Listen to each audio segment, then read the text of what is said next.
Madame, mademoiselle, monsieur, bonjour et bienvenue dans ce magazine où nous poursuivons notre découverte des livres de Samuel avec la professeure Béatrice Wary. Béatrice Wary, bonjour. Bonjour. Je rappelle, vous êtes professeure d'exégèse à l'Institut catholique de Paris et vous avez longuement travaillé sur les livres de Samuel. Je voudrais, avant de poursuivre notre découverte de ces livres, revenir sur ce que vous avez dit à un moment donné. Vous avez beaucoup parlé dans l'émission précédente des expériences de l'erreur, des échecs. Est-ce que dans la lecture des livres de Samuel, on peut quelque part élaborer une théologie de l'échec? Sans doute, oui. Il y a un certain nombre de situations qui sont des situations d'échec qui, j'allais dire, grâce à Dieu et grâce à l'intelligence des personnages humains, et grâce à l'intelligence des humains, s'ouvrent et permettent que quelque chose reparte. Donc en ce sens, oui, on peut parler d'une théologie de l'échec. D'ailleurs, le livre s'ouvre par l'histoire d'une stérile. On pourra revenir sur cette figure d'Anne, l'histoire d'une stérile qui, grâce à sa prière, après des années d'échecs, grâce à elle et grâce à Dieu, enfante un enfant qui va être le prophète faiseur de rois. Donc en ce sens, oui. Et puis, les livres de Samuel racontent aussi à la fin une sorte de déchéance du roi David qui, donc après le meurtre d'un de ses soldats, Uri, dont il avait pris la femme Bethsabée, voit en quelque sorte son règne s'effondrer ou en tout cas habité par des violences à l'intérieur de sa famille. Mais ce qui est très caractéristique chez David, c'est une sorte de repentir toujours présent, une sorte de confiance en Dieu qui ne le lâche pas et qui va permettre à l'histoire, qui va permettre au projet de Dieu de se déployer, y compris à travers les fautes d'un roi à la fois, comment dire, plein de foi, plein de fougue et pétri de défauts humains. Alors, en introduisant ce magazine et cette réflexion sur le livre de Samuel, vous avez insisté sur la notion du temps. J'aimerais bien pouvoir y revenir également sur ce temps qui compte. C'est vraiment une caractéristique du livre de Samuel? Mais le livre de Samuel présente des caractéristiques temporelles tout à fait particulières, qui sont d'abord le fait qu'il raconte un siècle d'histoire. Donc de la naissance de Samuel jusqu'à la mort de David, il se passe 100 ans. Ces 100 ans nous sont racontés dans à peu près 55 chapitres. Il faut 1h30, 2 heures pour lire les livres de Samuel. Donc vous voyez, il y a déjà un raccourci. En 2 heures, vous avez parcouru 100 ans. Mais ce qui est intéressant, c'est que la manière dont les livres de Samuel sont racontés, c'est une manière, et ça c'est propre aux livres de Samuel, les livres de Samuel mettent en exergue certains jours qui sont désignés comme jours. Par exemple, aujourd'hui, le Seigneur m'a remis dans ta main. Hop, tel événement est considéré comme jour. Ou ce jour-là, le peuple sut que David n'était pour rien dans le meurtre d'Avner. Bon, l'enterrement d'Avner, un des généraux d'Israël, est présenté comme jour. Et quand on fait le compte de ces jours, on voit qu'en fait, les livres de Samuel racontent 70 jours. Donc vous voyez que sur les 100 ans que couvre le livre, il y a 70 événements forts qui sont manifestés, qui sont présentés comme jours et dont la pointe théologique, souvent, ou en tout cas dont la pointe de l'événement, est désignée comme un jour qui compte. Ce jour-là, aujourd'hui, une action de Dieu, enfin, voilà. Donc ça, c'est une première caractéristique.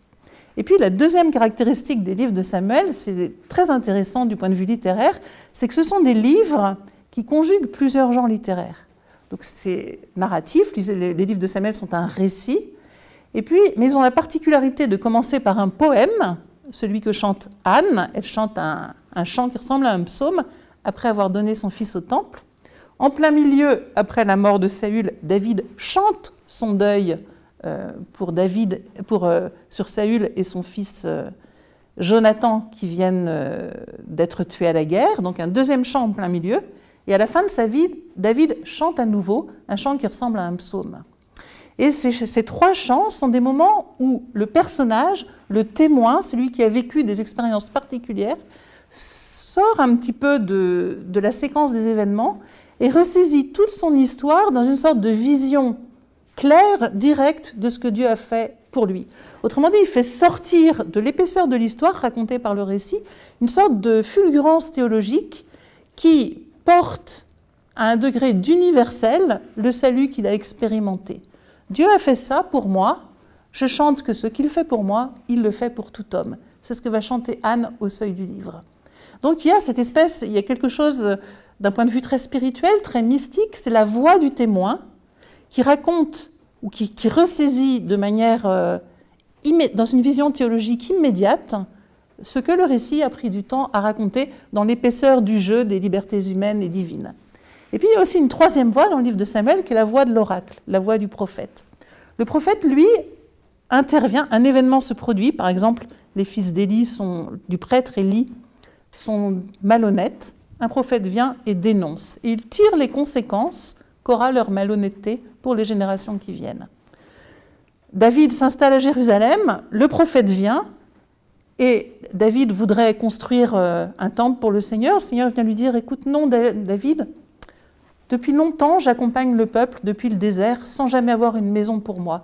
Et voilà que Dieu ressaisit l'histoire du début, depuis l'Exode, et tire les conséquences du fait que c'est lui qui bâtira une maison pour David. Il en tire les conséquences jusqu'à la construction du temple et au-delà. Et autrement dit, le prophète vient, à partir d'un événement concret, vient ressaisir tout le fil de l'histoire, de la longue fidélité de Dieu pour le peuple, avant et après.